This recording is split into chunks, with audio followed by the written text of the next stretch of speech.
Good morning. Welcome to yet another magical Monday. Today is all about magic. Today is all about creating a beautiful week ahead, a week full of learning, a week full of takeaways. Let's start our morning by powering our dreams with some fluid movement. So there we go. Let's start.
May everyone's dreams come to fruition, and so it is. How wonderful.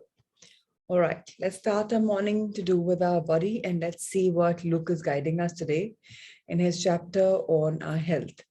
So without further ado, let's start reading this chapter and let's understand the science behind it. I think today should be about breath, I think. Also, can we bring on the book? Yes, it is about breath. How wonderful. So chapter 25, the natural sleeping tablet, namely breath.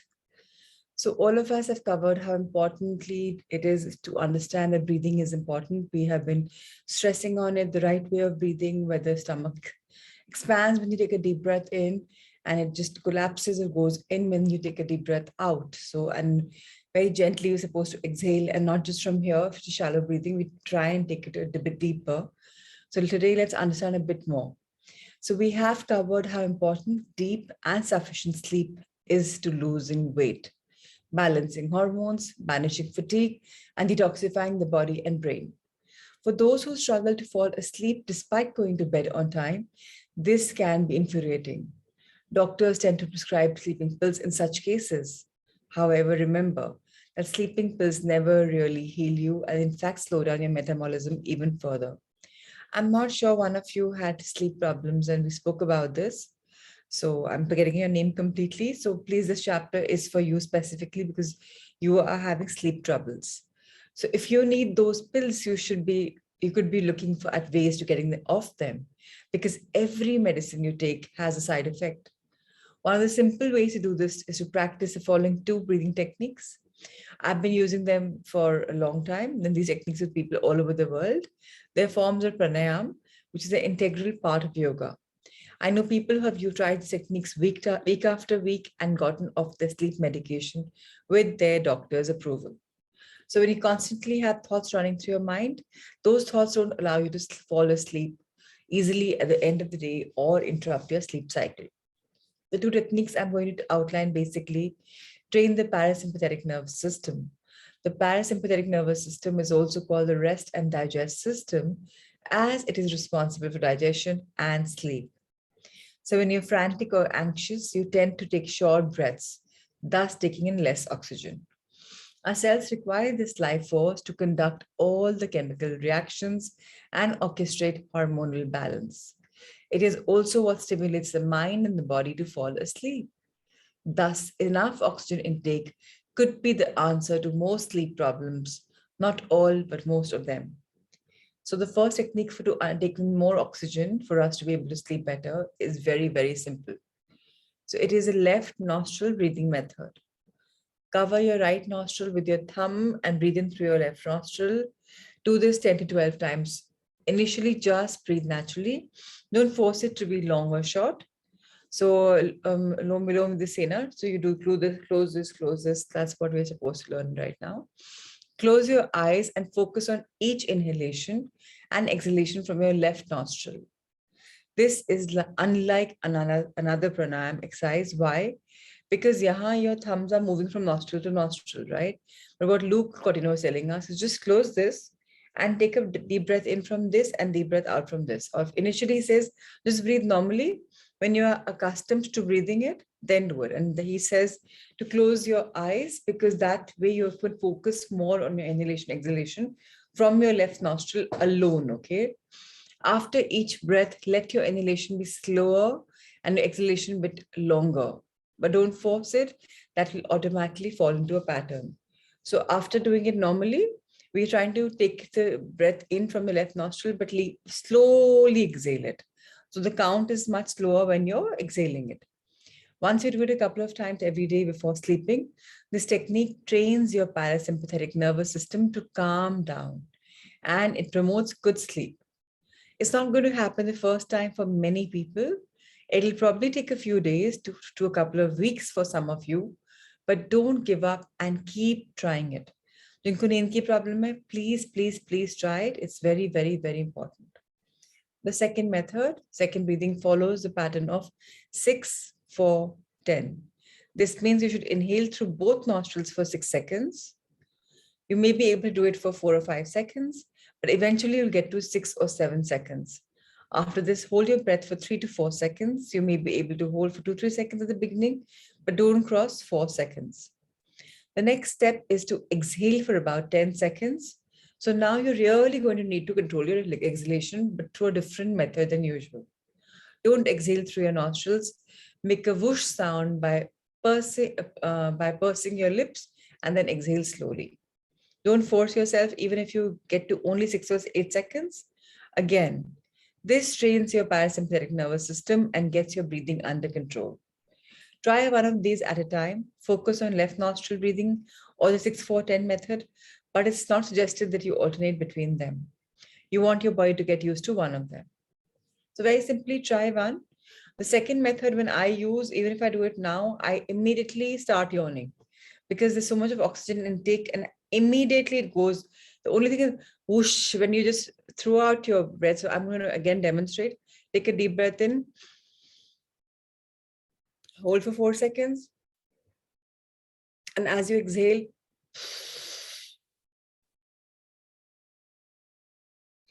you are training your body into breathing. And believe you me, it works like a miracle. Immediately you'll be sleeping. I don't even breathe twice and I'm gone. So it takes me a minute to sleep just because I'm practicing this by Luke Cotino for a long, long time. So no matter how tired I am, no matter how stressed I am, the minute I do this, my body is trained to immediately sleep. All right. Today is day 26 for a magic book. It's been a month since we began the journey, 3 days of introduction, almost a month, and 26 days of magical practices. Today is beautiful. Why? Because magically we are going to be transforming our mistakes into blessings.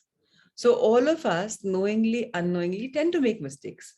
It's human to err, right? So we've heard that, we've grown up with that. We know we will make mistakes, even if we don't want to. At times it happens. So Oprah Winfrey, born in 1954, a media personality and a businesswoman and a beautiful writer, she says, turn your wounds into wisdom. So if you see, the cloud on the left, there is a silver lining happening, right? There's magic happening from everywhere. So we've learned this by now. We're kind of conditioned to hear that mistakes happen to teach us a lesson. Now, if you don't learn the lesson, if you don't share the experience with ourselves and we don't understand what is a lesson, we can't grow and it'll repeat like a pattern. So now, whatever mistake we've made in the past, it's time to make ourselves understand what is the lesson I've learned. So a lot of us haven't gone back in the past and seen, oh, maine ye galti kari thi, and this is what came out of it. Today is a time for that. So while we are learning a beautiful life, today it's time to pick up one mistake that we all made. So let's turn the page to understand the example being given. Of course, you have the YouTube session where all of you can listen to it as a podcast and get the gist of the chapter. So now that mistake that you've made in your life, whether it's chota mistake or whether it's a big mistake, what do we do? If it still hurts, if it still irks us, if it's not something that we've made peace with, so let's understand that we must understand what is the hidden message behind it, what is the hidden lesson behind it. So what do? We are now going to count our blessings. And by looking at that thing and saying, oh, this happened, but I'm grateful for this. What did I learn? What are the good things that came in my life out of this mistake? So the most important things to be grateful for about every mistake are the things you learn from it, says the book. And no matter what the mistake, there are always many, many good things attached to it. So let's turn the page. So now just see this example. Now this man is speeding his car and he's receiving a fine. So what is he saying? So I'll just read first two for us to get a gist of it. So I'm grateful to the police for wanting to protect me from harming myself. Because after all, that was all they were trying to do. Rather than cursing ki chupe baithe hain and they are just so conniving or they are doing this, we just start counting our blessings. Then second number, I'm grateful to the police because I am honest with myself. I was thinking about other things and I wasn't concentrating on the road. So of course, if he wasn't concentrating, accidents could happen, his car could turn around, somebody could die, he could lose his life and blah, blah, blah. So now he's looking at counting his blessings for him having been stopped by the cops and having been issued a ticket. So let's understand we are now going to look into our life, find that one thing and 10 things that we learned because of it or which we're grateful for. So this way we'd be looking in our life very closely. जब भी गलती से भी mistake हो जाए, we'll start becoming grateful for that mistake that, okay, this happened, but this good came out of it. So what's going to happen? We're going to be conditioned into beings who are going to be always embracing an attitude of gratitude, come what may. Even in the darkest of times, we'll see the silver lining. Okay, there is some lining of hope. And gradually our life will become so much better. We'll start being thankful for everything in life. And that's the attitude we all need to embrace, learn, and grow up with. So, so you can again turn the page. So of course, we wake up in the morning with a gratitude journal. Then today we choose one mistake. We've spoken about it. You see which one is better. But finding 10 blessings that we're grateful for as a result of making that mistake is important, and writing that down is very, very imperative. In our journey of these one-to-one days, I'm going to keep insisting on every assignment being written down because the power of writing cannot be compared with the power of thinking, because our mind thinks 86,400 thoughts a day. Now, in that, where do your 10 blessings get lost? You have no idea. So when you're writing it down, you're kind of putting it on paper and it's going to go in a subconscious mind also. So you're double programming yourself. So to help you find blessings, you can ask yourselves the questions: what did I learn from the mistake? And what are the good things that came out of the mistake? So बहुत बार life में गलतियां होती हैं, पर क्या सीखा और उसकी वजह से क्या अच्छा निकल के आया is something we're going to train ourselves to understand and relate and to write. लिखने से that muscle power of gratitude will keep increasing, and that's what all of us want in our life. Of course, while we sleep, we're thinking about a magical day. We scan it and we sleep with a gratitude stone in our hands, thinking about one good thing that happened throughout the day. So thank you, sir, for showcasing this book for the day. Now, one more thing. I hope you guys are doing your assignments when it comes to Stephen Scott. I hope you all are really taking it seriously and not just like just like a flash. Very important to analyze and think, where are we heading in our journey of togetherness, of learning, of growing, of evolving. So today we are going to be reading this chapter about earthquake persuasiveness. Yesterday we realized how important it is to persuade and the difference between persuasion versus, what did we just discuss about? Persuasion versus, anybody remembers? Okay, anybody remembers? Yes, thank you, Ruchi. So we're not manipulating anyone. Manipulation is going to be for our gain. Persuasion is for that person's gain, plus good for us as well. So it's a win-win for both of us. Now, we're going to be on this page number 190, the bold part. Have you ever barged into a stranger's home and sold him something in under 2 minutes? So before I get into the principles and techniques of persuasion, I should tell you why mastering this art becomes so critical to my success. When I was invited to start a television marketing company with my partner, I'd already lost 9 jobs in my first 6 years after college. I was 28 years old and broke. I had moved my wife and 2 children 3,000 miles away from home as I tried to achieve success one more time. I honestly believed that if I failed at this one, I was going to be doomed to a life of financial failure. My partner, who was funding a little venture, had allocated $5,000 to launch our business. I would be given only one chance to come up to the plate and swing the bat. That's all he could afford. If we swung and missed, it would mean going out of business as fast as we've gone into business. We found the product we wanted to launch and we signed our commercial spokesperson. Now came the tricky part. Our product was not going to be available to consumers at any store in the US. The only way it could be purchased was to watch the 2-minute television commercial, memorize the phone number in the last 20 seconds, call the number, and order the product. Sounds easy? Look at it this way. You're in a living room watching a television show you really like. The show fades to black and black. The show fades to black and up comes a commercial. Do you immediately tell everyone in the room to quiet down so that you can listen to the commercial? Of course not. You start hitting the buttons on the remote control to either mute or lower the volume, change the channel, or you get up and do whatever you need to do, knowing that you've got just 2 minutes before the show comes back on air. This is how most people react to commercial breaks. Yet my entire future depended upon barging into your living room and initially convincing you to stay put and listen to what I have to say. I have to introduce you to my product, show you all of its benefits, tell you why it's better or different from anything you would get in the store, answer all your objections to the product, persuade you that owning the product was in your best interest, and then convince you to memorize an 800 number, go to your telephone, fight the busy signals, order the product. And if I have to do all of this in only 2 minutes, sounds difficult as it is, yet I figured out a way to do it. And more than 1 million people ordered our first product, generating about 20 million in sales. Now, from that point on, I had to find new products and create new winning commercials every 3 months for the next 12 years. In all, I wrote and produced about 800 2-minute commercials that generated about 20 million phone calls. Then 8 years ago, we began using 30-minute infomercials to sell our products. After spending 12 years trying to persuade between people in 2 minutes, having 30 seems to be like an eternity.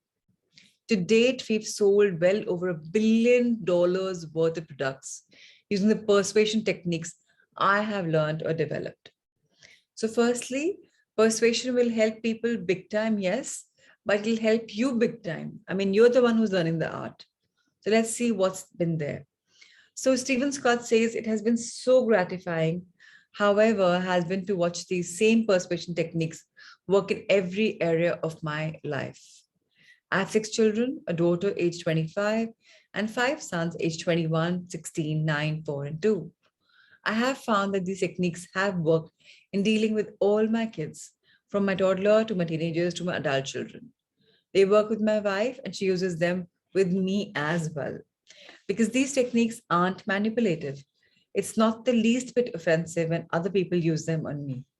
They have worked with my banker, my friends, my employees, my partners, Hollywood agents, celebrities, business managers, and even attorneys. In addition to our television campaigns, I've also used these techniques in magazine ads, newspaper ads, and catalogs. I've even seen them work wonders with irate customers.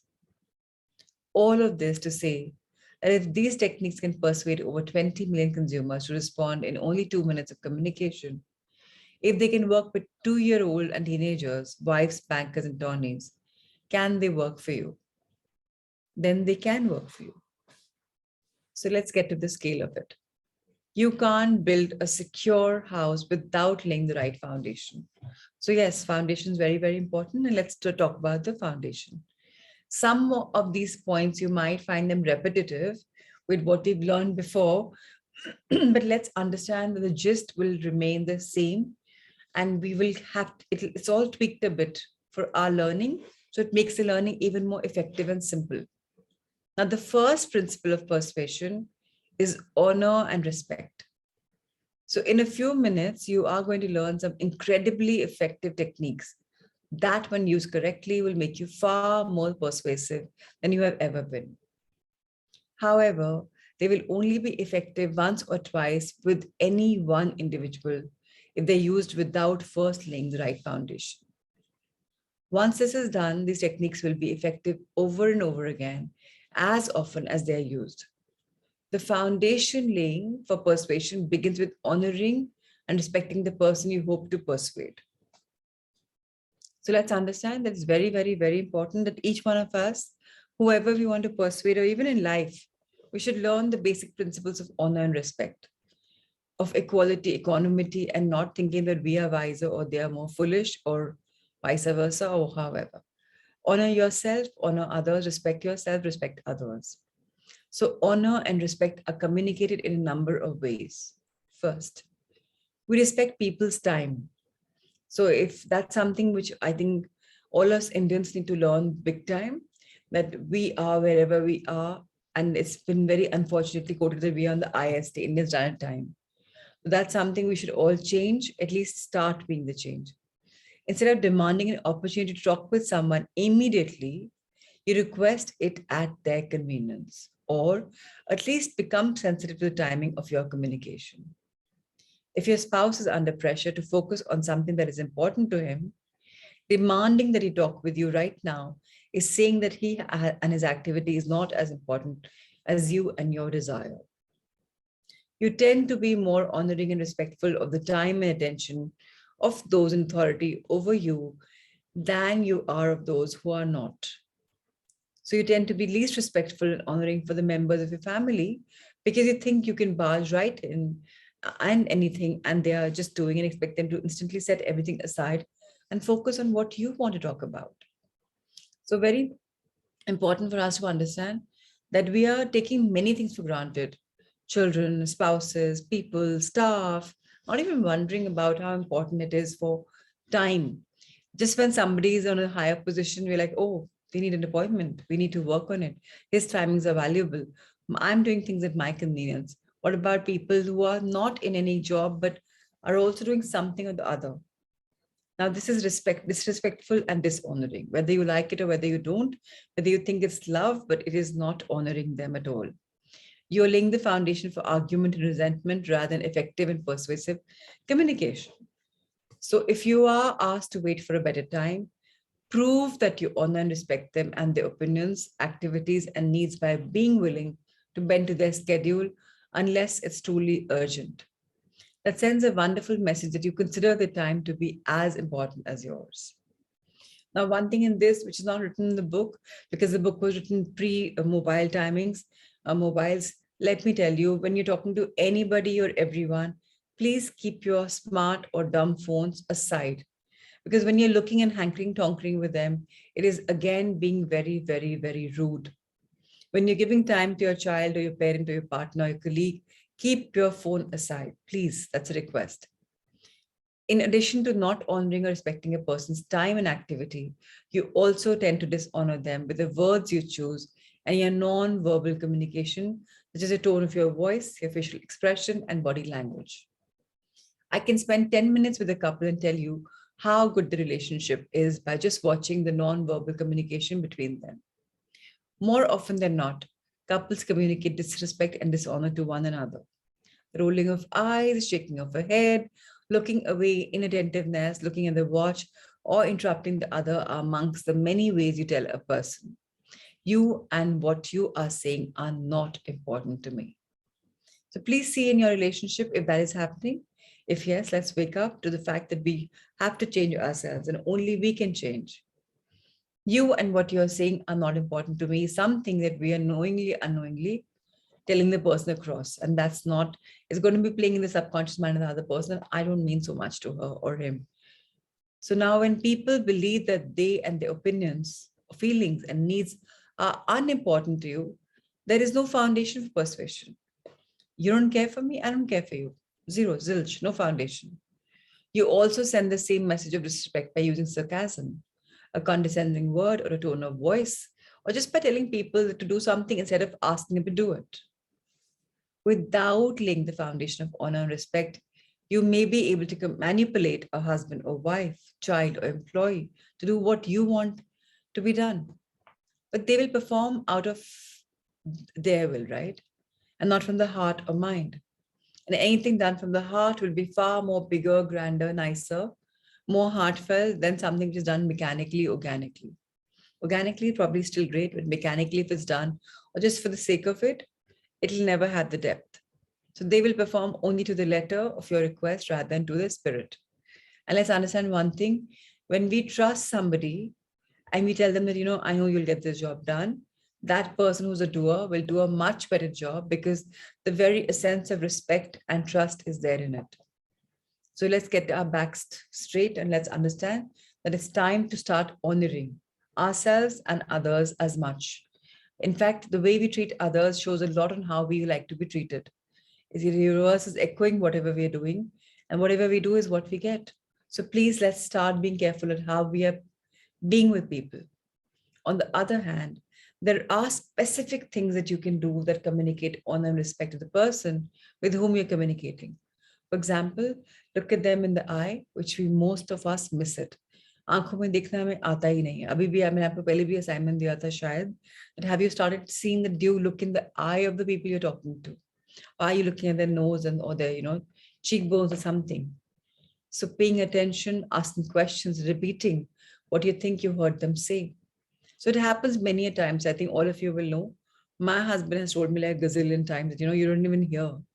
Because he says something and my mind is processing something else, don't even hear what he says. So sometimes paraphrasing or asking, like, you ask staff, kya samjhe, kya lekar aoge, if you give them a direction, because you think they're not as intelligent. But that is also important for even the intelligent ones, because our mind is so full of stuff that we tend to not hear things that are being told to us. So if we truly honor and respect those with whom we wish to communicate effectively, we have to trust first ourselves. Our opinions are important, but more than that, you will have to begin to lay a great foundation to trust them and their opinions. And this will be a relationship for life. So giving them time and importance, asking them when are they free to talk about it, even children, I like to speak to you, when is a good time? And then calling them over, hearing them out, very, very important, and then speaking it out and then paraphrasing whatever you're saying. So that, or making them paraphrase so that the communication is crystal clear and there's no patch of grayness in that. Now, the second principle of persuasion is understanding the other person's frame of reference. Why is it called understanding? What is the word all about? Just understand one thing, that if you are saying understanding, you're like, where the person is coming from, what is his focus, what point is he standing on is very important for you to get that. If you don't understand where he's coming from, you're on different tangents and you can't make the ends meet. So to draw a straight line possible, you've got to understand each other very, very, very, very clear. Where are they coming from? Yes, what is their point of view? What are they referring to? What are we talking about? So countless times each week, American women ask themselves, why can't he get it? They don't understand why the men in their lives can't understand what they're saying or how they're feeling, or why these men simply can't do what they are being asked to do. One reason is that men truly don't understand what women are saying or feeling, partly because both men and women are usually such ineffective communicators. I look at the problem in a minute, but the primary reason men can't get it is the same reason why women don't understand why men can't get it. Namely, neither of them Neither one of them has an inborn natural understanding of the other person's frame of reference. And this problem is not just a problem between the sexes, it's also a problem among the four major personality types. We did talk about the four personality types. And of course, I think I forgot to get a reminder. I did talk about this, that, of course, Stephen Scott has used animals, but we did talk about DISC also. So if somebody hasn't yet got who they are as a personality, please remind me. I can share the literature. Now, for example, a lion enters a meeting with one goal: make the meeting as productive as possible and end it as soon as possible. An otter enters a meeting looking forward to socializing with the attendees who are most fun to joke around and talk with. A golden retriever enters a meeting hoping that there won't be any conflicts or hurt feelings. And a beaver enters a meeting with pads and pencil in hands to make sure that he or she takes accurate notes and gets everything right. What happens? The lion quickly takes charge and begins to move the meeting from point to point as fast as he or she can. The otters get offended because they can't get all of the opinions voiced. The golden retrievers feel sorry for the offended otters and think the lion is an insensitive jerk. And the beaver wants everyone to be quiet and slow down because he missed a point that was made while he was writing down another point. The lion's upset because he can't understand why every otter thinks that they have to put their 2 cents in every point that's made. So who's wrong and who's right? Whoever you say is right is probably your same personality type, because you understand and agree with their point of view, and because you don't understand the frames of reference of the other personality types. It's a tricky game, to understand the other person. But the minute we are rational, the minute we understand this art of persuasion, we will start seeing the point in the other perspective as well. So very gradually, we're going to inch to that and see where we head today in our reference journey. So the frame of reference is a matter of gender-based or personality type. Just as everyone has his or her unique set of fingerprints, everyone has a unique personality print. Even though you may fall into one or two of the broad personality categories, within that category, you are the only person on the face of the earth that feels and thinks and speaks exactly like you do. So all of us are unique beings also. We may be categorized, but we do have a unique qualities, which some of them has been, inculcated. Some of us we've learned, some of us we have been preconditioned with. So all of us do have our own blueprint, and we do have our own DNA, which you've heard of, right? So now let's understand how important it is for me to understand what you are saying. What is your frame of reference? What are you trying to communicate with me? It is very effective that I and you are on the same page. To come to the same page, we've talked about the first tool of, what is the first tool that you've spoken about? Yes, mutual respect. You did right. Yes, honor. Absolutely great. So now, the example that we are now going to go into storytelling way is, wait, you say. How can I ever understand every other person's frame of reference if I'm not them? You can do two things that will take you 80% of the way, and a third that will take you another 15%. You will never understand the frame of reference 100% times, but even reaching 80% is a tremendous help. First, you can learn about some of the basic emotional and psychological difference between men and women. Why does a man have to drive 400 miles at a time without stopping, even though his wife and children are starving? How can a woman go shopping for a blouse in a store where there are thousands of blouses and not found one that she likes? The best book I've read on the subject is Gary Smalley's Making Love Last Forever. You've heard about this book even before. It's a beautiful book, but very, very, very detailed. So I like this book better. It was shorter, crisper, and neater. The second type you can do is to learn all you can about the 4 basic personality types.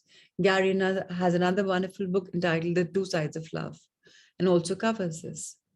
Now, learning differences between men and women and how to recognize the 4 personality types will take you 80% of the way to understand another person's frame of reference. The next 15% can only be learned one way. How? We have to ask questions. Let people guide you into an understanding about their frame of reference on the subject you're going to discuss with them. Ask them how they feel about the issue and why they feel that way. So again, paraphrasing is very, very, very important. Sometimes the speaker does not know what she or he is saying. And when you ask the same question, okay, I read this. Did you say this? Did that happen? Okay, and just tell me more. Then what's happening? You're letting the person help you understand him or her or his point of view much more clearly by you delving deeper. This way, you'll be able to get so much more clarity. It is absolutely critical that you do not interrupt their answers and that you do not attack, criticize, or belittle their thoughts and feelings either verbally or non-verbally. So very important to see our gestures, our facial expressions, our hand gestures, or our spoken words. And let's again remind ourselves that each one of us is a listener henceforth. Each one of us is a non-judgmental person henceforth. Each one of us is a person who respects the other as much as we respect ourselves. And if we do that, if we don't worry, very soon in the mirror work, we'll be able to love and respect ourselves as well. So let's understand that mentally and emotionally, if we have to have a conversation and build a defensive wall, then we will never be able to go beyond it if the person is on a defensive spree. Because the minute you start attacking or belittling, he's on guards, on complete guard. But the minute you are asking him or her more questions, probing them, they are open and receptive. Oh, the person is ready to listen to my point of view.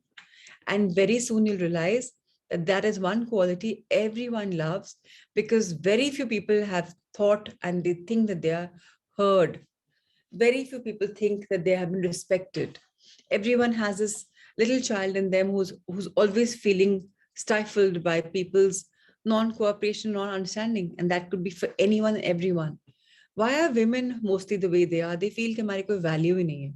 We're doing something which is, worthless. Nobody cares for it. So let's remember that we are trying to gain somebody's confidence by looking at them in a perspective of respecting them. So remember, we're trying to gain and understand someone's frame of reference. Our goal is not to change their mind or argue a point. It's not even to enlighten them. That may come later in the process. But first, we must simply gain as much of an understanding of their frame of reference and point of view as possible. I once sat behind a newlywed couple on a flight to Florida. As the plane began to taxi towards the runway, the woman began to cry quietly. I heard her new husband say, "Come on, honey, why are you so afraid of flying?" She tried her answer with, "I am just so afraid. If we crash, I knew we." She didn't even get to complete her sentence. Her husband interrupted with, "Oh, come on, don't be ridiculous. There's no way we're going to crash. We're a lot safer here than we were on the freeway an hour ago. You don't have to think to worry about." I instantly saw her body pull away from him. She continued to cry, but as the plane rolling down the runway, she began weeping out of control. Her husband not only had failed to persuade her, he had dishonored her by interrupting her. By belittling and criticizing her feelings, he had caused her to withdraw from any attempt to lead him into an understanding of her frame of reference. So next time he asked her to share her thoughts about something, I'm confident she would hesitate out of fear of the same type of reaction on his part. They were headed for their honeymoon, and he was already establishing a pattern of communication that would ultimately bring down their marriage. So one word of caution here to all of you. You're right now in a fashion where you're talking positive, hearing positive, thinking positive. अब इसमें you may become this person, this husband. Why? Because कोई कुछ बोलने जा रहा है और आप but ऐसे मत बोलो ना. So आपने वहीं पर उस chapter को बंद कर दिया. I have also done this with a couple of people. So please understand that we have to first hear it out and then probably help them see the perspective. At times you've got to mentor and coach, yes, but most of the time, let the person understand from his or her statements. That's when we are respecting them. On the other hand, if her husband had let her express her fears about flying without interruption, criticism, or ridicule, She would have felt more understanding and honor on his part. And instead of pulling away from him, she probably would have snuggled a little closer. More importantly, the next time you wanted to gain an understanding of her frame of reference on something else, she would have felt more secure and safe in sharing her true feelings and thoughts. One of the greatest problems in families is a lack of effective communication between parents and children of any age. Children learn very early that if they say something stupid or something their parents disagree with, they will be belittled, criticized, or even ridiculed. They discover that it's a lot safer to simply say that the parents want to hear, whether it's true or not. And look back at your children and say, is that happening with you? Are your children trying to say something that they know Papa will give me a pat on the back and Mama will give me a hug, vis-a-vis something that he or she had to share with you? We can't teach our children how to make wise judgments if we can't honor their opinions and feelings, and if we can't gain an understanding of their frame of reference. So please truly have their back by first hearing what they have to say. And again, I keep saying this word, let's not become the Gyan Matas and Pitas, even though you may be parents in the real life of a child. So your opinions and feelings are not wrong, nor are theirs. So let's be there to understand each other. So when their opinions and feelings are totally wrong, they still have to be known and understood before they can be changed through effective persuasion. So learn to bite your tongue and not roll your eyes or shake your head when someone begins to tell you something on how they think or what they feel. Today, we have learned two beautiful, beautiful steps. I hope you can start analyzing in your life whether you're doing or not. Are you respecting, honoring the person enough? And are you learning to listen to him or her enough? Are you trying to get their perspective or not? Are you honoring them? Are you listening? So listening is something which will keep coming through a lot of authors and a lot of our lives. Let's let everyone complete what they have to say. Let them feel heard. So, and let them do it themselves. In this chapter, we've also learned that let the person tell you what their perspective is, and you can get that perspective a little more carefully by asking them to paraphrase or paraphrasing yourself, saying that this is what I heard. Am I right? Okay, deep, what more? What more? We keep asking them, and they keep giving more answers, more answers, more answers. This way, we have been guided by Stephen Scott that at least 95% we will be able to manage.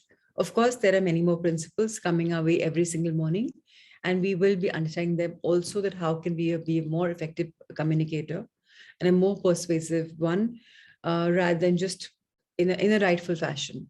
So we will learn that today for us, two things to take back. So again, watching our body language, again, watching whether we honor, respect the time, and letting them speak while we listen. So thank you so much, Rahul sir, and thank you everyone for being part of it. If you want to discuss on that, we can discuss by the end of the session.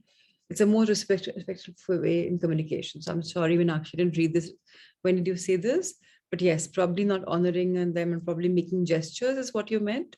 But nonetheless, I think the point is coming clear to all of us that we have to first start listening.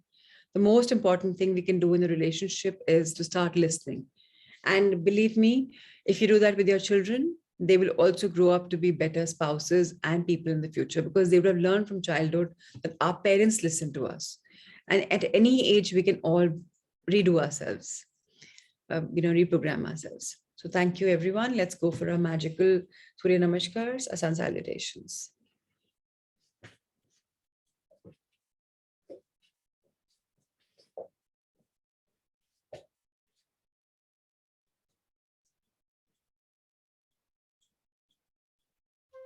The Surya Namaskar with mantra.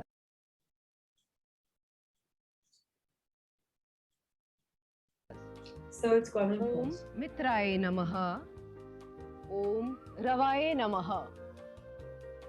Om Suryaye Namaha. Om Bhanave Namaha. Om Khagaye Namaha. Om Pushne Namaha. Om Hiranyagarbhaye Namaha. Om Marichaye Namaha. Om Adityay Namaha. Om Savitre Namaha. Om Arkay Namaha. Om Bhaskaray Namaha. Salutations to the universal friend. Salutations to the resplendent sun. Salutations to the energy that induces activity within us. Salutations to the one who illumines. Salutations to the sun moving across the sky. Salutations to the giver of strength. Salutations to the golden cosmic self.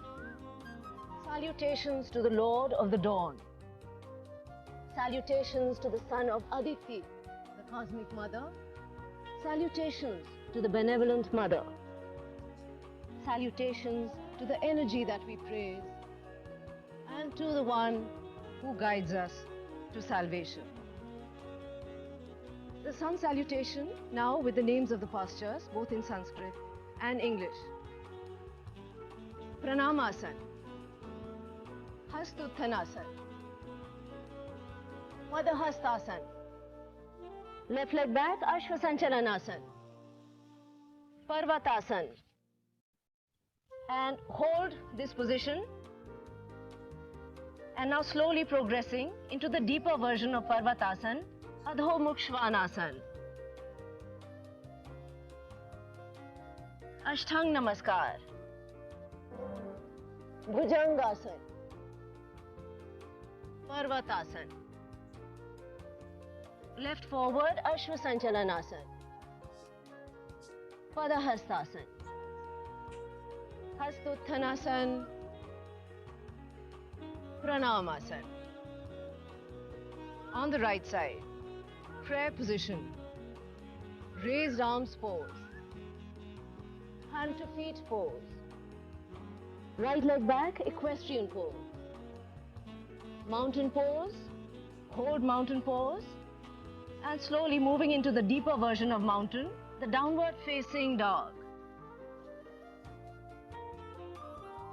Salute with 8 limbs. Cobra. Press back to mountain. Right forward, equestrian pose. Hand to feet pose. Raised arms position. Prayer pose.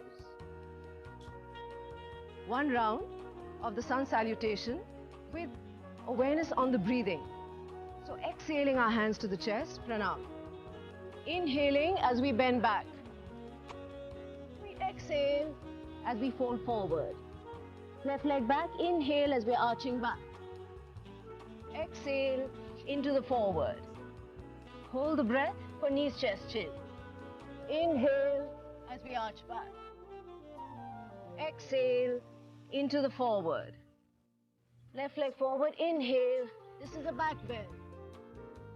Exhale whenever we bend forward. Inhale as we bend back. Exhale, hands to the chest. And on the right, deep breathing. Exhale. A deep inhale. A long exhale. Right leg back with an inhale. And exhale. Hold the breath. Inhale and exhale. Right leg forward with a deep inhale. Exhale. Inhale. Exhale.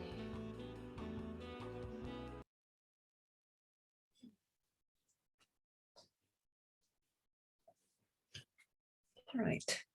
How wonderfully blessed we all are. I hope we've taken the sun salutations in a way that we're taking the cosmic blessings of the sun as well. So amazing. Let's now move on to our book of Incredibly Believable. So yesterday we talked about relationships. We talked about how it's going to be in the new world. Today we'll talk about the take on religion and spirituality. Now that's something a lot of people are forever confused. That what is religion and what is spirituality? Let's understand that a bit more today. So let's understand that we all are spiritual beings. Now, what is spiritual being? We all are spiritual beings because we all have a spirit inside us, and that is what we are following as a ritual. So we are spiritual, right? One who does not have to believe in any form of God or higher power to be a spiritual being. Do you have to believe that you exist for you to prove your existence? An avowed atheist isn't spiritual as the head of any major religion. We are all spiritual beings having a human experience. All we need is self-realization to recognize our true spiritual nature. So very, very important for all of us to recognize and analyze who we are. The moment you realize your true essence, what is commonly termed as your higher self or the soul, you have automatic God realization, since all souls are part of God. Let's get one thing very, very clear, that we keep talking about higher self and souls. We are going to meet that. It's going to be pretty much intertwined. On 24th of October, we will start this book of Unified.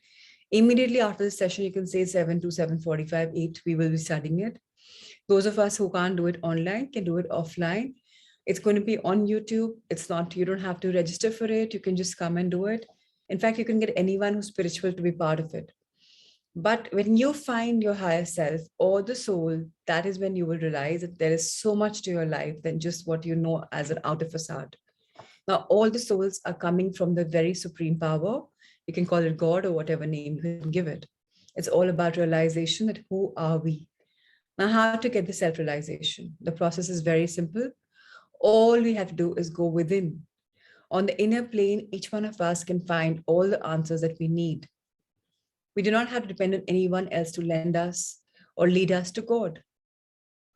All we need is to meditate. Meditation takes one to the inner plane.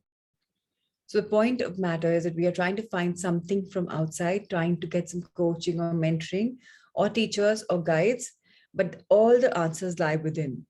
And I'm not just saying it, it's going to happen to all one of us. Once we are in this journey of Unified, in the first few weeks, you will realize that, oh my God, such a priceless thing that I have, that all I have to do is just meditate for a couple of minutes and ask my answers, and I get ask my questions and I get all the answers. It's going to be absolutely magical. I can't wait for you all to share your meeting with your higher self. It's going to be very magical. Now, we're coming to two important parts of our mind, which is the conscious subconscious mind.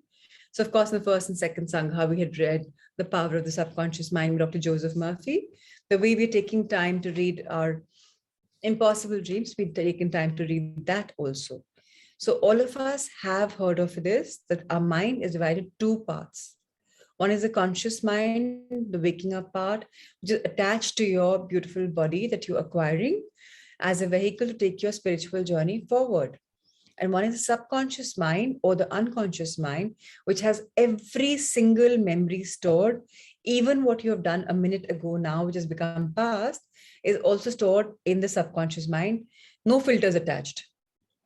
Every single memory is there, and this memory bank or the subconscious mind is coming along with your soul whenever your soul is on its journey of taking a avatar or like a reincarnation as a human being. Now, the conscious mind is our reasoning, thinking, logical mind that we use all the time when we are awake. The conscious mind uses the left brain and is very analytical. The conscious mind dies with the physical body. And the conscious mind never will wake up. Okay, it's just like physical body, पांच धातु का बनता है, ये भी आता और जाता है. The subconscious mind is a perfect repository of all our memories, all our experiences of every single lifetime. No memory can ever be deleted by any means whatsoever. So even smallest little things that irk you are also stored in your memory bank, and they will sometimes be the base or the foundation for you to react or respond to something. Now, subconscious mind uses the right brain and is very creative, very expansive. So when you start saying stuff like, oh, I can do anything in the world, array, we will change this, array, that will happen. It's happening from a subconscious belief, which says love is all there is and we are limitless. The subconscious mind is operating itself from the soul, which is immortal, never dies, and for that, everything is possible. So when you are very, very, adventurous, or when you're like, okay, I'll do this, I'll do that, I'll do that, it's coming from your subconscious mind, which says, hey, live your life to the hilt, no compromises. I have your back. You kind of know that, so you say that. Whatever we have learned or have been taught and have accepted defines a belief system in this life. The conscious mind always operates based on our limits, belief system and free will. So the conscious mind limits us to our belief system. So if we believe in something, it's going to work for us, chahe wo negative ho, chahe wo positive ho. The good news is this belief system can be shaken, broken or made the way we want it to. The subconscious mind has no restrictions whatsoever.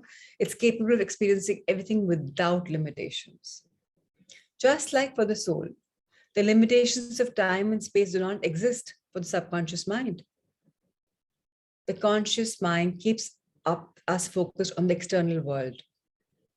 The subconscious mind, on the other hand, it is making us focus on the inner world, everything that we have inner. So there's a quotation which says, Aham Brahmasmi, I am the universe. Now that is what the subconscious mind is all about. Jo hai wo andar hai. You have everything inside you, all the questions, all the answers, everything. In meditation as well as in hypnosis, we bypass the limitations of the conscious mind and go directly to the inner power and the unlimited inner power of our subconscious mind. In meditation, as well as in hypnosis, everyone goes directly to the inner world and contacts God. तभी जब आप meditate करते हैं, you have a sense of calmness. चाहे वो 15 minute करो, 10 minute करो, एकदम से like, it was nice. Why is it nice? Because all of a sudden you have been dropping your inhibitions of the materialistic world or the conscious world. And you are going in a way where we are all about love and light. So you feel very happy, refreshed when you're out of your, anything that you meditate with. Now comes the point which is very, very relevant for us to understand. What is this? So what are religions? All religions are acting as intermediaries and are agents between persons and the version of the God or the highest power that they believe in. So again, every religion has their do's and don'ts. We kind of are following that from generation to generation, trying to find our God through these people, through this system that's built around us.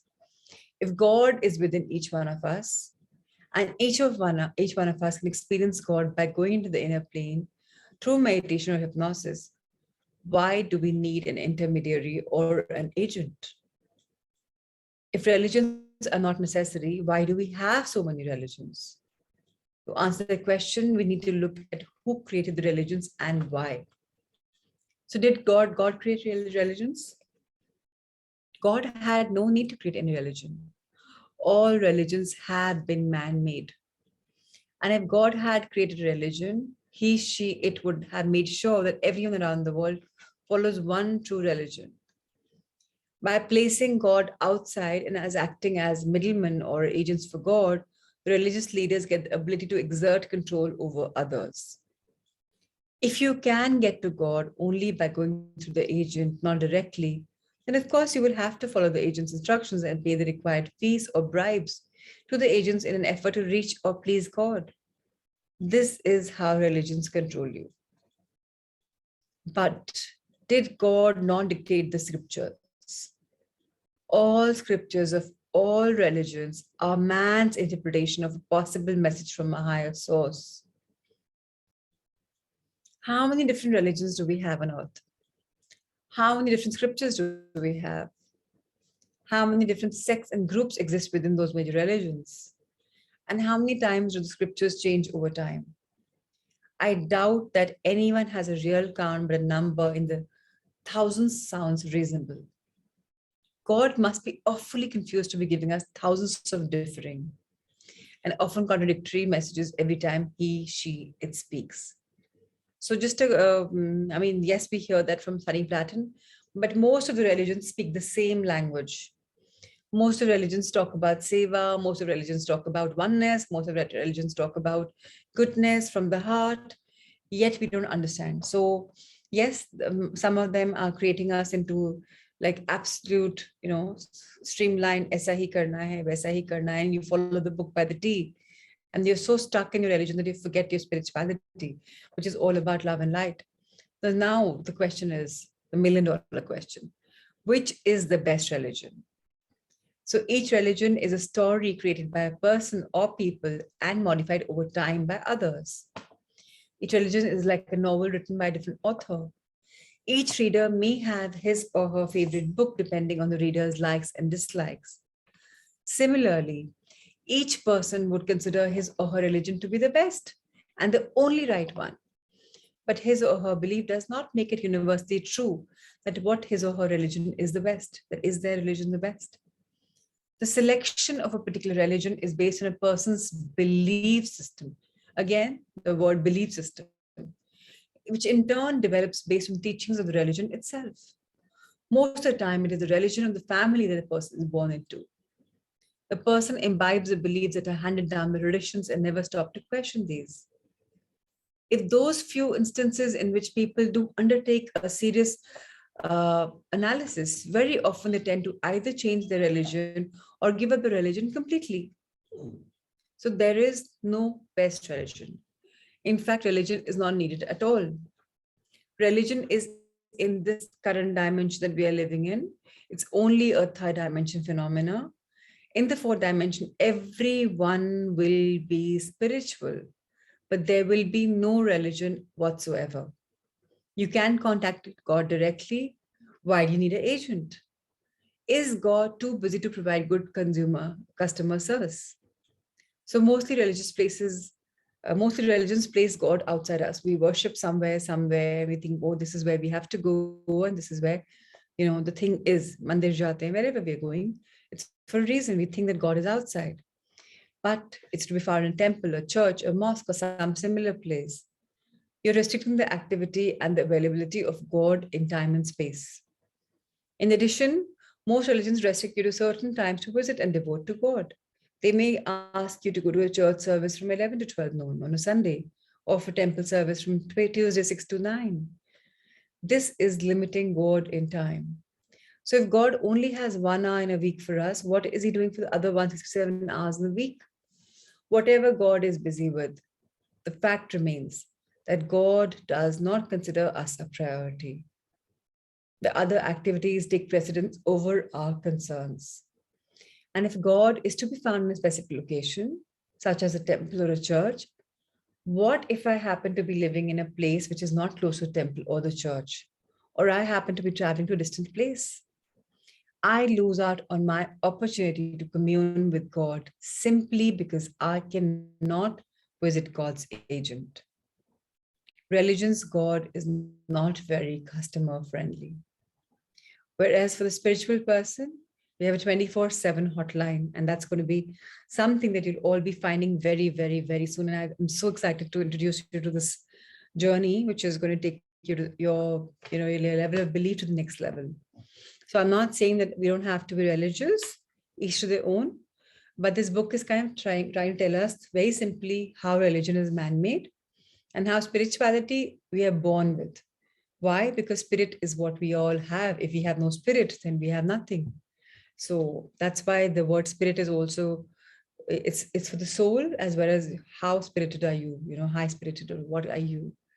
Tomorrow we learn a bit more about spirituality, a bit more about religion.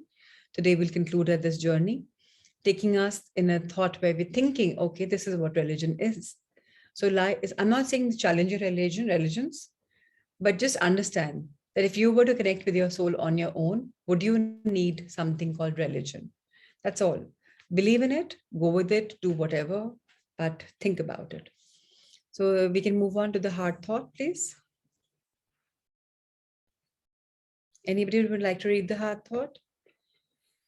And yesterday, as Kunal was saying, yes, it's surprising that every day the heart thought is kind of coming in conjunction with what we're reading. Today, again, it's going to be again truly proved, hence proved.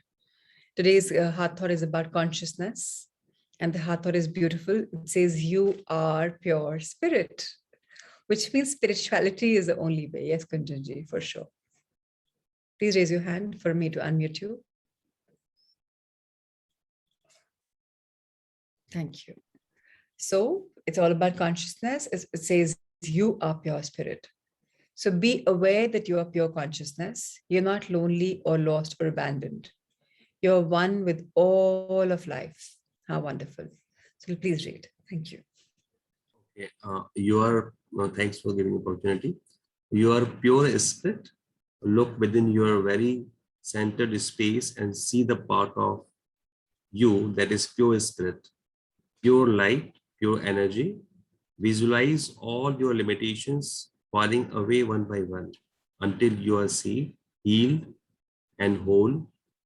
Know that no matter what is going on in your life, no matter how difficult things may be, at the very center of your being, you are safe and you are whole.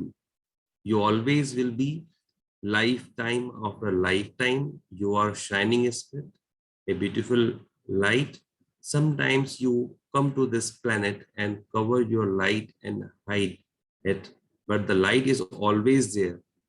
As you let those limitations go, and as you recognize the true beauty of your being, you shine brilliantly. You are love, you are energy, you are spirit, you are the spirit of love shining brightly. Let your light shine. Thank you, Kunjanji.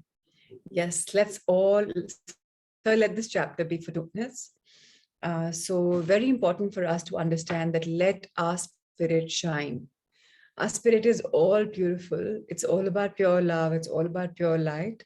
And that's a sense of our being here in this journey of spirituality, of the Rise From Transformation series, which says love and light.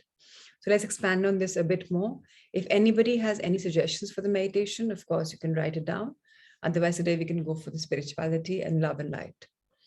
So let's start.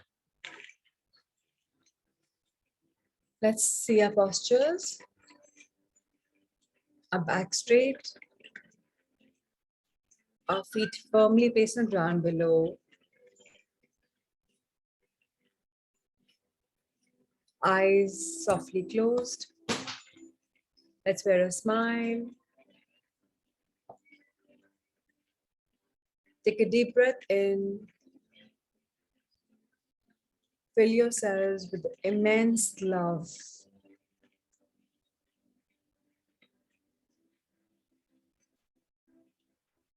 Gently exhale and share your love. Take a deep breath in. Fill yourselves with bright light. See the bright light entering your body.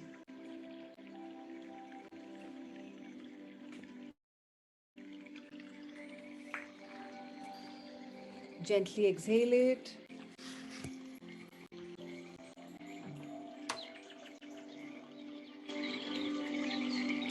Now fill your body with a feeling of being blessed.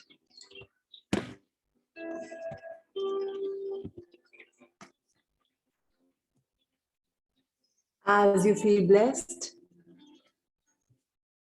share your blessings with the world.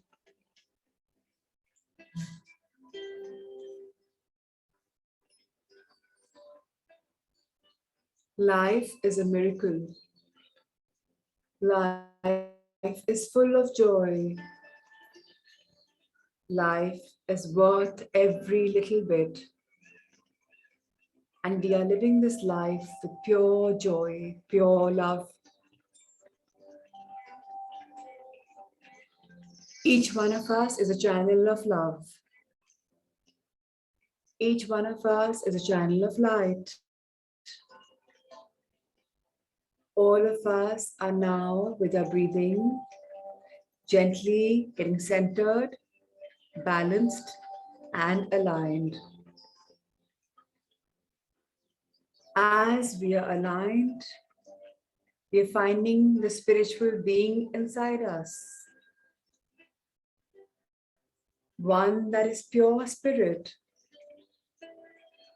One that is pure energy. One that is radiating with the brightest light possible.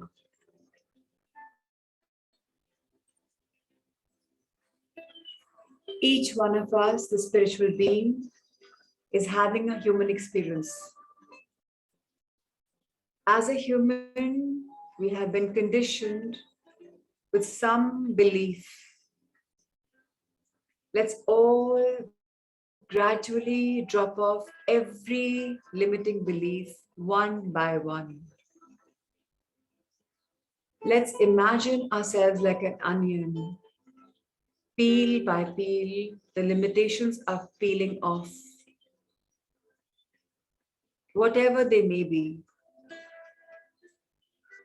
Let's remember, we are all about beliefs. Which belief have we acquired?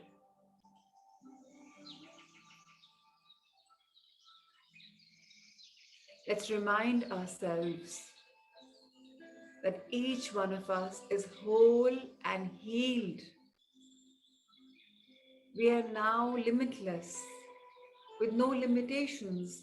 We live the life in this magnificent level because we are safe, we are protected, we are now whole and complete. Each one of us knows that as a human, we err, but we all learn from our mistakes. We transform our mistakes magically into blessings. So each time we make a mistake, we don't ridicule ourselves. Instead, we start learning on what is our new learning, our new lesson, our new blessing.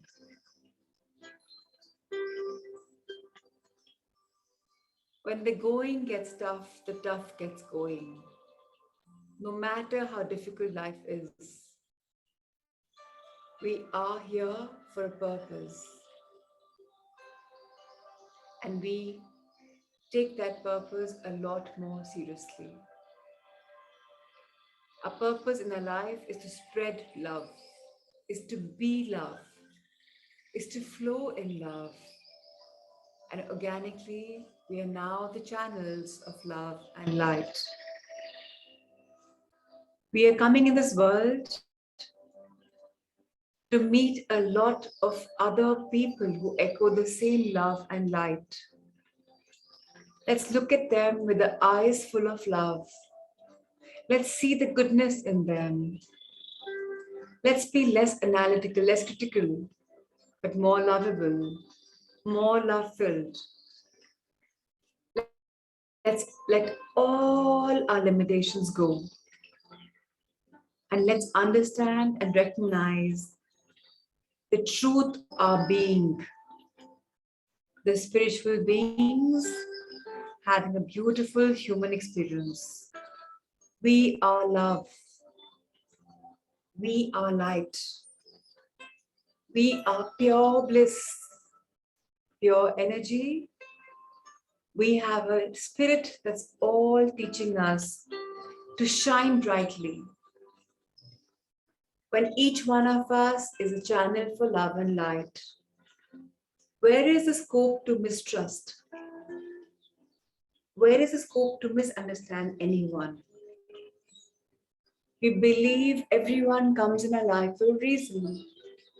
And the reason is to evolve, to being a better version of us. So let us find that better version and understand that we are all evolving into better beings, the better versions of ourselves, to be the channels of love and light.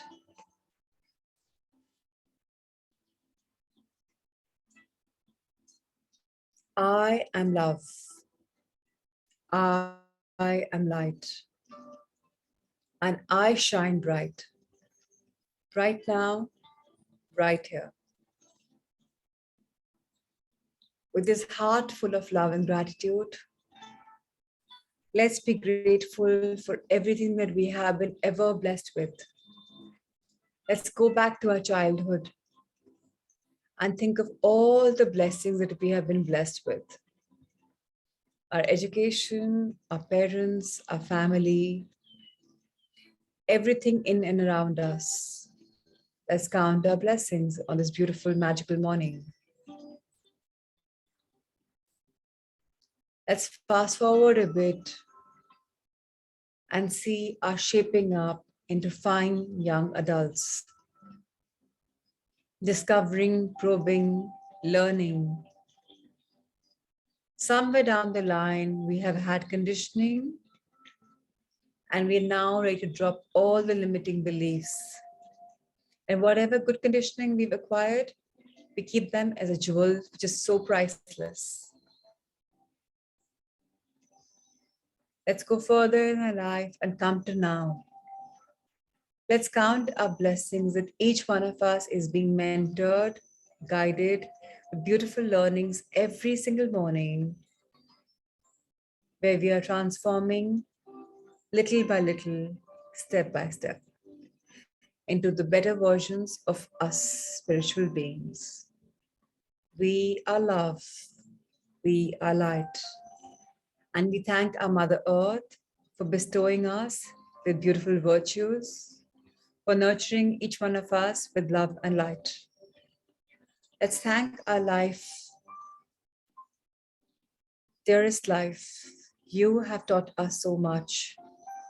We are sorry, not always did we learn out of it. But today, as a practice, we will start tuning in and seeing one mistake that we made.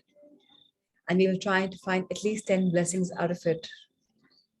We promise you, we'll now look at you with the eyes full of love and light, knowing that whatever came in our life came for a reason.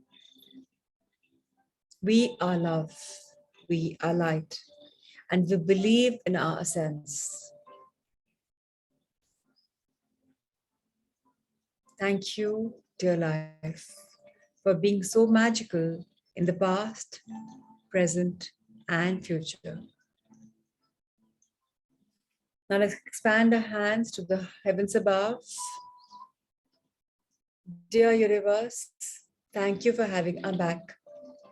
Dear cosmos, thank you for including each one of us in the Leela. Dear divinities, thank you for blessing us the choicest of blessings. To the angels, grateful for existence in our life. To all the guardians, thank you for ensuring each one of us is safe. To the Brahmand, I know I'm a part of you and you're a part of me. Aham Brahmasmi. I am the universe. And so it is. Expand our angel heart. I am love. I am light.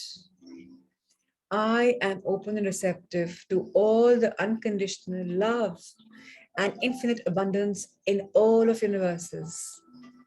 Wherever I turn, prosperity follows. And now let's fold our hands in gratitude and thank everything from heavens to earth. Thank you, thank you, thank you.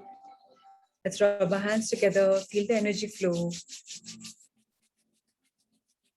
Bless our face, eyesight, ears, nose, mouth, touch, smell, our neck, our shoulders, upper arms, lower arms, inner and outer, backside, upper, middle, lower, including the spinal cord, our hips, our excretory organs, our backside of thighs, backside of knees, backside of calves, soles, front of the feet, front of calves, front of knees, thighs, the sexual organs, the entire gut area, including the intestines, liver, gallbladder, stomach, uterus. Let's bless our chest, our lungs, our heart. And finally, let's again fold our hands and be grateful for this wonderful, magical body we live in. Each organ working to its optimal best, the trillions of cells working in equanimity, the 100,000 kilometers of blood circulation system flowing beautifully, the muscles, tissues, glands, fiber, bones, and skin, each keeping us together and functioning in the optimal best. Grateful for such a beautiful process of life. And to the energy flowing in us, the chi, ki, pran. Today we invoke you to share our love and light with our Sangha, our loved ones, and all beings on Mother Earth. Let there be love, let there be light. Jagpreet and Supriya, Pratima ji, Manish, Priyanka, Kunal, Ruchi, Parul, Dhruv, Vyanji, Usha ji, Shivani, Kamakshi, Neha, Veena ji, Kunjan ji, Vijay ji, Meenakshi Arya, Tanujan Ruchi, Akshay, Jitendra ji, Amit Gupta, Kuldeep ji, Shalu, Radhika, Anita, Ritu, Shami and Ankur, Surendra ji, Arvind ji, Shelly, Alona, Richa, Manisha, Rahul sir, Amrita ma'am, Ashweta. Thank you, thank you, thank you. God bless us all. So thank you for making my morning magical. Is there anything that you'd like to share or ask, or if in doubt? So I'm not sure how many of us are ready for this journey, but I believe that we are here together to learn so much more about life. So every day something new is coming up. Art of persuasion is something that we're all learning. Along with that, we're learning our spirituality, the reason why we all have taken birth as a human. And there's so much more coming in our life in the spiritual journey. And I, for one, am very excited to see that what's going to unfold. So thank you for making part of your life into the spiritual part. Really, really, yes. So about the disc, thank you for asking this question, Meenakshi. So the way we had these 4 animals, we spoke about in this book that everyone is born with a particular, we're not born with a particular way, but we are categorically divided into 4 parts. Our analysis is about what kind of person am I? What's a personality all about? So then this is a science called the disc. In here, it's about animals. I did say that I'm going to be sharing it, but I think I was traveling and I could not share it. So yesterday, I'm going to make it a point to share the PDFs or maybe just some ideas on what we can categorize ourselves. There was a questionnaire we were supposed to take. So I think I did post that link. I did post the link. I'm not sure how many of you took it. I haven't seen the analysis. I'll see and share it with you all. So please remind me, Rahul sir, let's do this today. And let's share with everyone about that so that everyone's in this together. So you can all understand what, Meenakshi, you can unmute yourself and ask, because it'll be nicer if you have a conversation rather than written conversation. So it was a very simple test that we had to tick mark the questions that we were given in the sheet. And on that, our personality came out. And then we just had to see what kind of personality we are all about. Or this is for anyone, everyone. It was very simple. I mean, what could you don't understand? Please ask.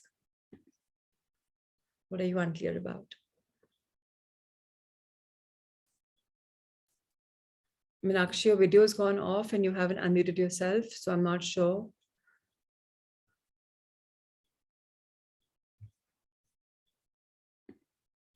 Yes, please. You have to make it a little faster. I have a session at 6:30, so I would request you to make it a little faster. You're not being able to unmute yourself. Yes, please. Yes, please. You are now on unmute. Yeah, hi ma'am. Yeah, how are you? Very well. Yeah, hi to everyone. Actually, like there were, I think 2 columns, and there were, I think, 4 rows, and there were, I think, and we had to select, I think, 1, like out of 4. Least and most, yes. Yeah, and like, what if we carry, like 2 of the characters, like out of 4, then like how to, like select them? As in? You know what your identity is all about. You know which is the closest answer. You click on that. 100% to say answer Okay. aayega nahi. Meenakshi kahi jagah guesswork karna padega. Okay, this is the kind of person I am. Okay. There are so many questions. You can't have a correct definitive answer. You'll have to go as Mhm. close as possible. Okay. Okay, I'll do that. You haven't been Thank able to you. do that till now. Take the test again if you're not clear about it, so that we can Okay. work. Yeah. And Okay. Please what send the about link, again. again? Please Okay. send the link. Yeah. Okay, we'll do that. So please, Thank you. yeah. So those of you who have today, we'll send all the results that we've had. So please click on it. And I'm sorry, we can't share the results again and again. It's going to be very cumbersome. So those of you who really want to do it, please do it today so that we can share the results, because it's not possible to again and again take the test and again and again. So Arvindji, again with you, you've joined so late in the day that you have missed a lot of it. So I have requested you to please cover up the sessions before, which apparently you're taking a little time to do it. That's okay. But please time देकर finish your old sessions, नहीं तो आप update नहीं आ पाएंगे. There'll always be a backlog. I know आप अभी route में आ रहे हैं. So I'll request Arvind ji, Sangha Mitras to help him come up to date with his learning. That is another reason why I say late for elite admissions that, cover up isn't very easy. So we've done a test on personality. It's also a test which my coach Rahul sir had taught us. So I have the entire literature. It's called the DISC personality test. And that's also part of this book that we're reading, Impossible Dreams, right? The steps to making impossible dreams possible. So anyway, today we'll share the link again, take the test again.